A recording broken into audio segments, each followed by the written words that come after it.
and it is growing. It is growing. Before the end of another 24 months, we will have at least 600 million people access to the world firsthand. So that is going to change a lot of cultural behavior in people. And also, the other positive note which I have to say is 60% of our population is below 30, and we are getting younger by day. So therefore, there is an optimism of young people who live in a much more transparent world, are going to embrace more progressive things. Today, if you were to see the behavior of people, there is no boys, girls differentiation. People put up their own posts. They're absolutely not afraid of the world. And then they have chosen their own path.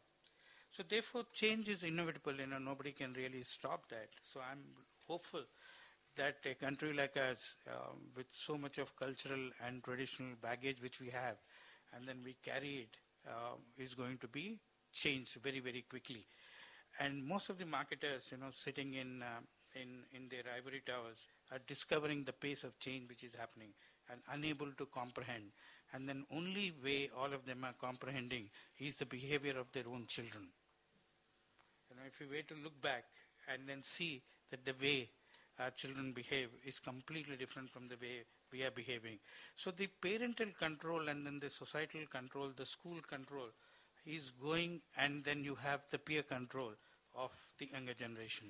So that is going to bring in a lot more change. These are the optimistic things.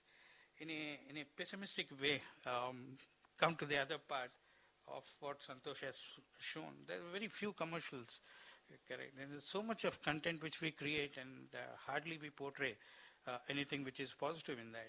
And then people get away by saying that we are reflecting the behavior of people. And then all the research, they go and then spend tons and tons of money in understanding people. And then what they understand is just observation. If you were to see, this is what is happening in the society. But that doesn't mean anything. If you were to get very, very powerful insight, why were people behaving the way they are behaving, then you will be able to use that much better. So the lack of that insightfulness about what you are studying and then how people are behaving will actually culminate into advertising like that. Because at the end of the day, the principle of life and communication both are simple. In real life, if you want to make friends with someone and then spend some time with them, we cannot rub them on the wrong way, correct? We need to be nice to them. Otherwise, they won't become a friends because they have a choice of choosing their friends. Marketers have absolutely no choice. Brands have absolutely no choice. They need to behave well in public and also in private for people to accept them into their lives, because today they have the power to reject. 30 years back, we had absolutely no power to reject because the same Chetak scooter we need to buy and then give as a dowry to our daughters. Correct? Today, all that is changing. There are a lot of things which are changing, which is putting the context in a very different way. So I'm hopeful that things will change. There are two other points which I wanted to make. One is a lot of times, people do, as I said, fear of failure. And then second, they don't want to lose the people whom they have. So therefore, they keep doing the same thing because they are afraid of changing anything. We have been doing the same thing last 30 years and we will continue to do that, and then we don't want to change. The second reason I believe, this is again as important thing, is ignorance. Lot of things, even in life, without we knowing, we will be little insensitive to people, and we regret later. In real life also we don't admit it, but inside as we regret. There are a lot of things I believe people do because they're ignorant of many things. And I blame quite a lot. That's a journey which we have been doing with Ladli initiative. Is really, if you are a content creator, I come from creative, I write far more scripts. If you are sensitive, what you do is a reflection of what you are. Okay? And if people were to be a little sensitive about that the effect of what they are doing will have on people, then they will think about what they are doing. A lot of rubbish goes out because they don't even think about what they are doing. And then believe me, when you are sitting in front of a white paper, you have a choice. And often, we blame clients and, business and all that. But there is, at least 30% of the time you have all the freedom to tell the kind of story you wanted to tell. But because of our own ignorance, content creators' ignorance, that they create insensitive content.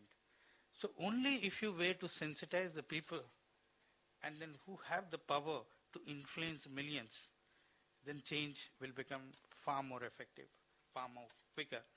So these are the things, which I feel will lead, all this time, last 10, 15 years, when we started, seeing in advertising some kind of a shift and change. It's all about women fighting for their own rights. Respect me. This is my right. I am equal. I am as good. It is never, shown the other perspective. We have not seen men being sensitive. Correct? Still men are masters, and then women have to still fight. So if probably, both needs to go hand in hand. There is no one solution, but being good is good business today, because if you have seen all the bigger brands, whether it is Titan, Tata Tea, or Tata Capital, or Havels, Idea, Airtel, you name, all the bigger brands are embracing good advertising or good values, because in future the differentiator between one brand to another brand is not going to be the product benefits, because everything is whatever Apple does, Samsung can do within no time. There are going to be no product differentials, and only differentials as we see in life. We become friends with someone because that person has some shared values with you. You become closer to a brand because the brand has certain shared values with you. Why we emote with Tanishq, that one? Because it will have some shared values. So therefore, marketers, whether they like it or not, whether they believe it or not, they could be chauvinistic pigs, but still they will not have an option but to behave well and then to adopt values. So this value systems, which brands are adopting across the world, is changing the dialogue everywhere. Because being good is a good business, because they want to attract more people with similar values. Honesty is a value. And Tatas have adopted it, and then they've been very successful for a very long time. And then it is those kind of good values which is going to drive advertising business and also the brand and marketing business in next, whatever. So I am little optimistic that, bad things, there will be an end to bad things, and then people will be far more aware and sensitive, because social media is actually allowing younger people to express themselves.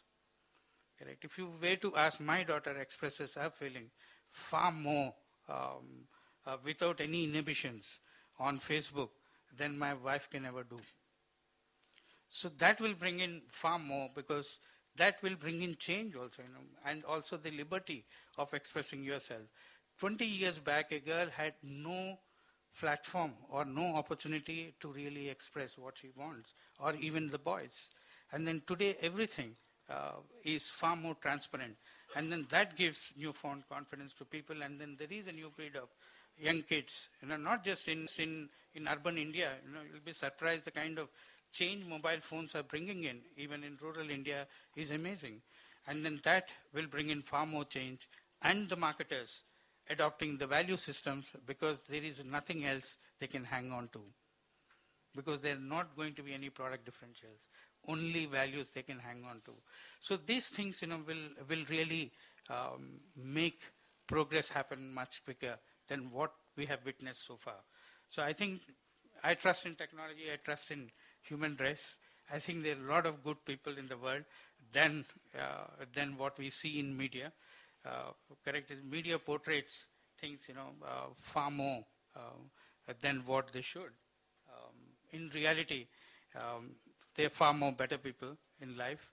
So my optimism is things will become better, and a lot of things will lie in the next generation. We cannot change the behavior of a 50-year-old, but we can influence and then change behavior of a 8-year-old or a 10-year-old. And then within siblings, the way boys treat their sisters is really, really bad. And then that influence has to change. And then today, a 13-year-old or a 12-year-old is with a Facebook is going to bring that change. Thank you. Thank you very much, Pops. And I think that kind of explains the why of what Santosh was showing us earlier, the subtext of what actually is transpiring in branding and marketing. Nisha, would you like to say a few words? So I think there's a lot that's been said about advertising. And what I really want to just add on is, as a consumer and as a marketer, I have seen the advertising side, when you were creating advertisements. I'm a marketer now for the last decade, and I have been buying advertisement. And then I'm a consumer myself. I'm a mother, I'm a daughter-in-law, I'm a wife, I'm a sister. The change that one has seen in real life, and I heard Pops keep talking about marketers sitting in ivory towers, and not keeping pace with the change. To some extent, I do agree with him.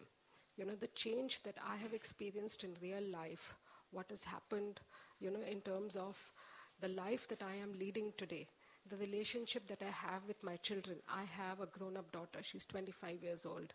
She's living her own life. I can never imagine. I got married. At her age, I was a mother. Okay, today when she talks about marriage, when I talk about marriage to her, it looks like such an alien concept. What's the hurry? What's the rush? I have just finished my studies. Let me live my life. When I look at, today she's living alone. I can never imagine that, I would have been allowed to do the same thing. When I look at the relationship that I have, with my husband, what it was when I got married to what it is today, there's a phenomenal change in the power equation or in the relationship that has happened. And I think men have had to change far more than women have. Because for women, it's been a progress forward. For men, who were used to, being on the pedestal or on the patriarchal side, they've had to come down a little from the pedestal into an equal relationship. The relationship was like that. The man was here, the woman was here. Today, it's coming like this. They've had to come down and the women have moved up. So the change and the transformation and that they've had to go through for me is far bigger than what women have had to go through. Many aspects of the relationship have changed. I live in a joint family. I have old in-laws. The way they have accepted what I do with my life, okay, and the way I live my life on my own terms and conditions, you can never imagine that you would, think that mother-in-laws of the yesteryears would allow to do that. Now, is that getting represented in communication as fast as, the change in real life is happening? I think that there's still a bit of a balance game being played, because marketeers are subject to the social media jury. The Airtel commercial that Santosh shared, where the woman is a boss and a cook as well, was it breaking stereotypes or was it reinforcing stereotypes? The amount of flack that they got on Twitter for that commercial is not funny. So you always had to balance, because in this country, with the kind of demography that we have, the pace of change is moving at a different rate for different set of people. So as marketeers, you always want to play that right balance, because the minute you cross the line slightly, you are subject to a lot of negative because platforms are available, there are enough number of people, and there are activists who are there who want to take your trip. So absolutely right when Pop says that the pace of change is not being depicted as much as it should be. The social media today, when you look at movies like Queen and all, I think that is one movie. And when I watched that movie and I said, will I allow my daughter to do this? Just go and just live it wild, come back, learn from her own mistakes. Absolutely, I will do that. I think today I won't have a choice, because if I say no, they would in any case go ahead and do it. So you might as well just be on the side and do this. Now, for every one queen and for every one such movie, there are 9 others, that are showing the stereotypes. So that's the pace of change. It's happening, but I think we need to be a lot more, because there's a flip side to change as well. There's a negative side to change as well. It's not all positive and good. Okay, some of the things that that you would think that your children should be actually doing a lot less of, or a little less of. You would think that the balance is, sometimes you feel, is going a little haywire. Will we depict that in communication? Do we have the courage to do that? The relationship between husband and wife, are we showing, what is the price that the couples have had to pay for change? Will we do that? I think there is a tendency to play it safe, to show change in bits and pieces, to show it, where it is acceptable but yet not revolutionary. I guess social media is going to help us do it a lot faster. And as marketeer, that's a constant dilemma. Every time we see campaigns and when we write briefs, we go into research groups before and after, and you hear people, even though in their own lives they have experienced the change, but when it comes to their response to some radical communication, you almost want to hold on to the goodness of the yesteryears. And, anything that's a lot more different and, where it's offbeat doesn't seem to be getting accepted. And then you play it safe and you say, let's not cross the line. So I guess that's what I had to add to what Santosh and Pop said. Thank you. And I'm really beginning to wonder what's going to happen to marketers and advertisers who don't have children. They're really going to be out of it. Huh? Okay, open to the floor. Questions, comments. Yep, right at the back. Introduce yourself as you speak, please, also.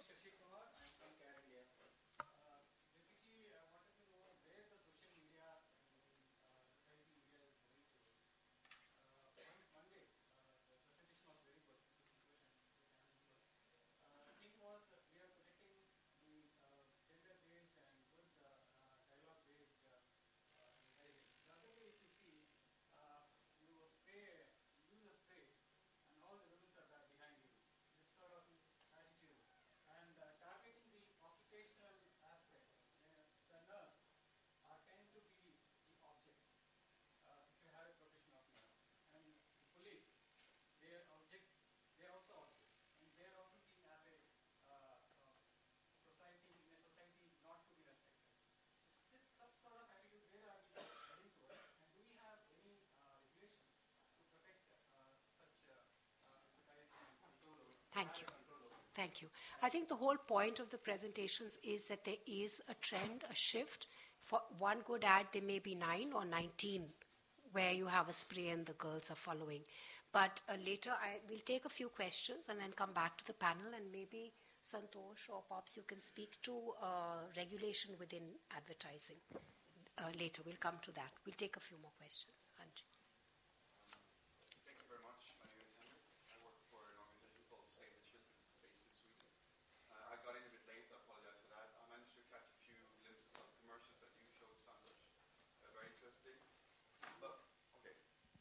Did you hear me first? Yeah. So I don't have to go over that again. Yeah.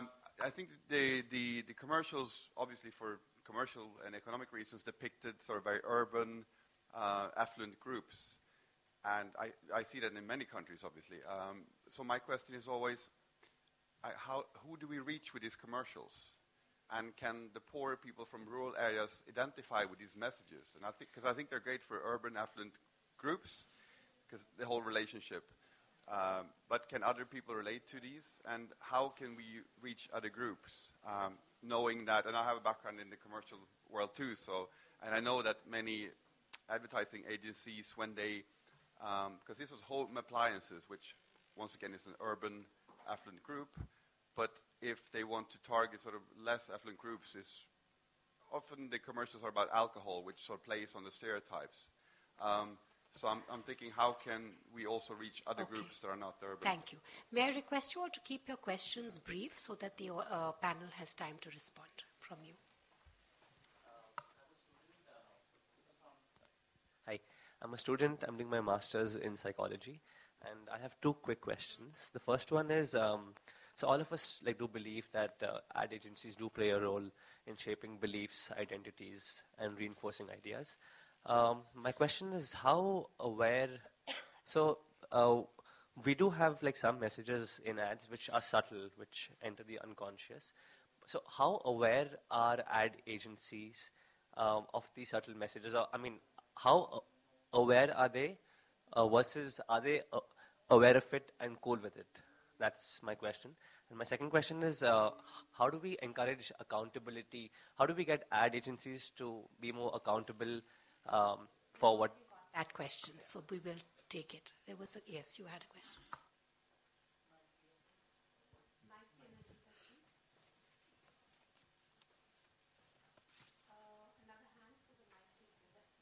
Uh,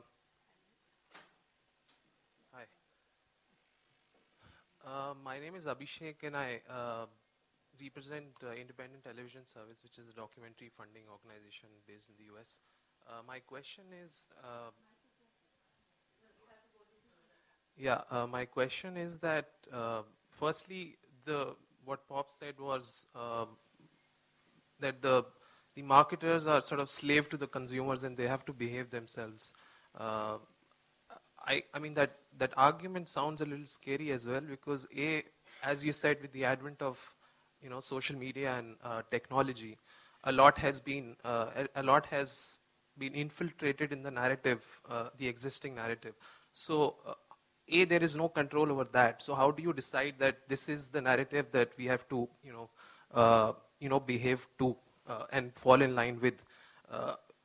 And the second part of the question is that, in hope of being eternal optimist, when will we see the advertising world, getting out of that body image? I see that yes, there are a lot of progressive ads, and people are the advertising world is sort of making that shift.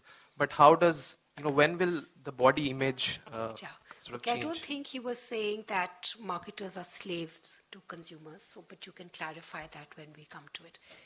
Mic to the back, please. Yeah, and then over here. I'm Barsha. I'm from ActionAid. I have. It was very interesting, but I just want to know what kind of challenges you face when the traditional so-called social normative values like Karwa Chauth has been highlighted so much, which this is a new trend we see, like how ad is pushing this kind of patriarchal norms, and where we can see there are certain ads which is coming, which is so-called non-populist. So what is the struggle in between, like a populist ad where you can actually address more mass than lesser? So we like a personal insight from you. यहाँ पे इधर पहले we'll come to you, Sumash. Thank you. Yes, I enjoyed the panel very much. My question was specifically to Ms. Motwani and Mr. Desai. It was about men's reactions, and what you were talking about, men have gone through the most change within this. It sort of echoes on to this question about class anxieties to Mr. Desai. Like the urban poor boy or the man in college, for example, who's studying in Delhi and not got a job, how does he react to the Raymond ad? And how does he understand the nuances, of what is going on and the anxieties that he has of not getting a job or not getting a good enough job for that? Okay. And Mr. Motwani, like what you were talking about, the men have gone through this sort of change. How do they react to these ads? And you were talking about the Twitter abuse that they got. So it's particularly this sort of masculine anxiety that I was questioning in this. Okay, thank you. Here. I mean, consumable ads. You have Introduce shown. yourself, please, My name Subhash. is Subhash Mendapurkar. Sorry, I had to run away because of some administrative work. So I couldn't hear second part of it. That through advertisements, you are building up a political iconography. Especially if you look at 56-inch ka cine wala. I would have expected you. How does the ad word is changing the political discourse, and that is affecting the understanding of masculinity. Consumable good you see and you know it, what to do with it. But this new trend which has come from 2014 onwards, especially if you look at some state elections. So one has to really would like to know how does the ad world is thinking about it. Okay. Venkat? Introduce Well, yourself. I'm Venkatesh from UNFPA. Quick one. He talked of how does the ad world, think of this. But let me ask you, how does the corporate world, look at a rendition or a depiction which is, progressive or looking at gender issues? How do they accept or, negate? Okay, Hanji. Okay. I'm Dr. Mangal. I was working with the UNFPA and recently retired from that organization. My question is with all the panelists. In fact, when as an ad agency decides that they would do this ad differently, then what is the dilemma that they face? And later on, whether there is an internal mechanisms to review that what had been the impact of that in their own thinking internally, and also on the say interest of your client. This is one. Secondly, I'm sure that you have your own professional associations where you discuss your work, and on your so-called progressive ads, what is the type of discourse that is held and the type of feedbacks you people get, and how that influences your future work? That's my answer. Okay. So I think we'll stop here. Is there any other burning question? Because we do need to give the panel time to respond. Any other burning question? One more question we can take. Was your hand going up? Did you want to ask a question? Yeah? I can ask. I just wanted to Take the mic, yeah. We've had mostly men asking questions. Huh? all the ads, like first person, he asked the question that the ads you have shown is only targeting to the affluent and elite class. Is there any ad which you can show which is targeting the rural population and which is breaking the stereotypes? Okay, good. Thank you so much. All right, one last, yes. I just wanted to add that wanted to know actually that are there any incentives for corporates who, who stick to this communication types where they do not reinforce gender stereotypes? Because if there are no corporates who are risk-taking and want to do this kind of progressive advertising, so as to say, then we'll take like 80 years to achieve gender equality. All right, okay. Thank you. So I'm going to hand it back to the panel now, and I will let you answer whatever you would like to. And then when they are left over, any questions left unanswered, then we'll come back to this.